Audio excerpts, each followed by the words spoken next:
Hey there, I'm Adam Jen, and man was I surprised. When I first saw The Female Surfer, I thought this was going to be another forced agenda push girl boss pile of crap film.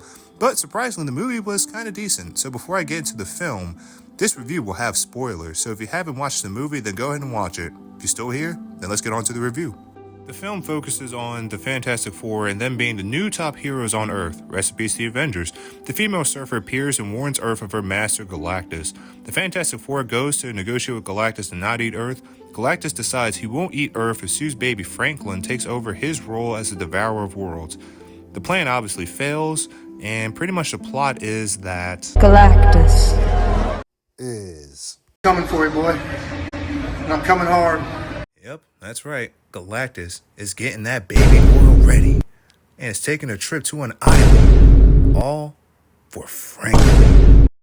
Okay, when worded like that, yeah, this is a weird plot. I kind of wonder how Hollywood is okay with this, but then again, I remembered this is Hollywood, and we all got some idea of the freaky stuff they're down with, so all good, I guess. Alright, enough comedy, let's talk about the negatives. It felt kind of odd that the Fantastic Four were the biggest heroes on Earth. The voiceover and highlight reel felt kind of artificial to me. The story I felt would have been better if this was not in the MCU, but just a standalone Fantastic Four film. Plus, since they're in the MCU, it would have been kind of nice to see the Fantastic Four work their way up to being the Earth's greatest and mightiest heroes, kind of like how the Avengers did in 2012. Pedro Pascal as Miss Fantastic was okay, nothing special or bad. However, it made me wish that a certain someone could have been Mr. Fantastic. Someone the fans wished was Mr. Fantastic that actually was, only to be humiliated by the Hollywood agenda. Great, we can't escape it. Pedro Pascal, to me, is the most why is he here actor in Hollywood. From now on, Pedro Pascal is Pedro Pascuck because he's a beta male. The Thing didn't really have any big or cool moments in the film. Plus, he sounded like a regular guy, no tough, rocky, gritty sounding kind of voice. You know, the voice you'd think someone who looks like Ben Grimm would have. So yeah, more modern media subversion. Woohoo! Johnny was less masculine, arrogant, and less cocky. But speaking on cocky, we'll focus on that part a little later. So let's focus on Sue Storm, aka the main character.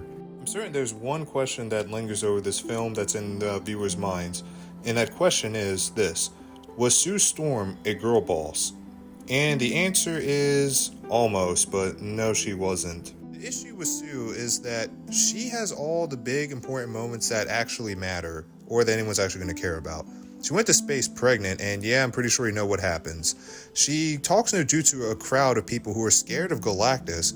She owns Pedro Pascuck in dialogue exchanges, and Pedro is a cuck, so you already know that he's never going to say anything bad against a woman. Finally, in a scene with Galactus that's similar to Captain America facing Thanos in Infinity War, you sit and question and wonder, why didn't Galactus just do what Thanos did? But hey, that plot came in clutch for the Fantastic Four, aka for Sue.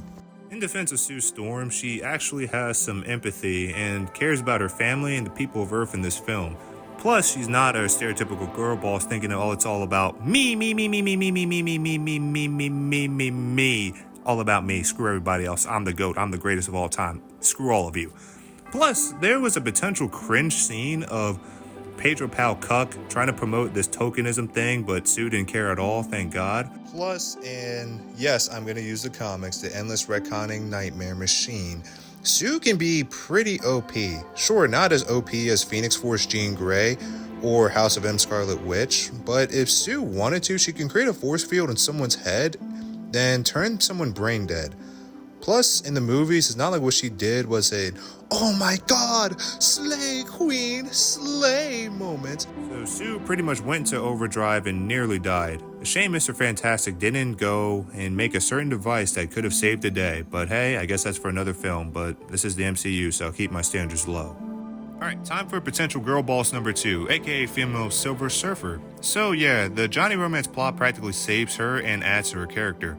Hollywood was smart enough to realize that the fantasy of a somewhat attractive female alien and the minds of single men. Johnny realized that human women aren't worth it anymore. Court cases of the hard R, women selling themselves online with images, and ridiculously high standards. All of these which have nothing to do with money, of course. So Johnny naturally saw the chaos and said, screw human women. I want that cosmic level alien booty. Hell, even in this film, Johnny used the ultimate female and loser mentality weapon, gaslighting, on the female surfer. The woman was called out for her BS and was being held accountable by a man, a white man, in modern Western media? Wow, we're finally taking a step forward. A shame media was pushed 100 steps back though. The dialogue was actually pretty decent. I know nobody really cares about dialogue, but I do. I enjoyed how the comedy felt more authentic. Unlike the Gen Z, millennial-esque, corny, unfunny dialogue of the characters never shutting up and thinking they're sounding smart. Well, you got Ben Grimm, so the dry humor is gonna land, and with Johnny, that's a good duo. This was easily the best live-action version of Galactus. I mean, do we have much competition when the last film had him as a space cloud? I digress. So, is Fantastic Four First Steps worth a watch? Yeah, sure, I'll say so. It's a decent film, and at best, it's pretty good.